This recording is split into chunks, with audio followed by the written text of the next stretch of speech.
பொதுவாக இடஒதுக்கீடுனாலே அது எஸ்சி மக்களுக்காக உருவாக்கப்பட்டது.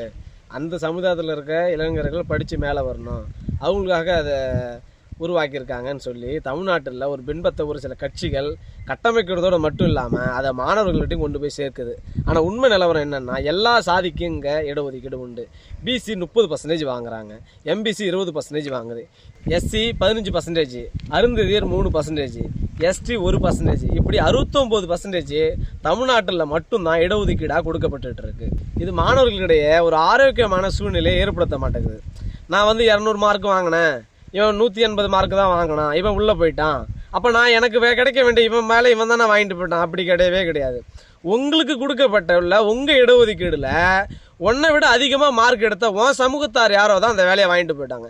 இவனுக்கு கொடுக்கப்பட்ட இடஒதுக்கீடுல இவங்க சமுதாயத்தில் யாரோ ஒரு ஆள் தான் அந்த வேலையை முன்னேறி அவன் வாங்கிட்டு போயிட்டான். அதனால் அவங்கவுங்க இடஒதுக்கீட்டில் அவங்கவுங்க முன்னேறிட்டு வராங்க.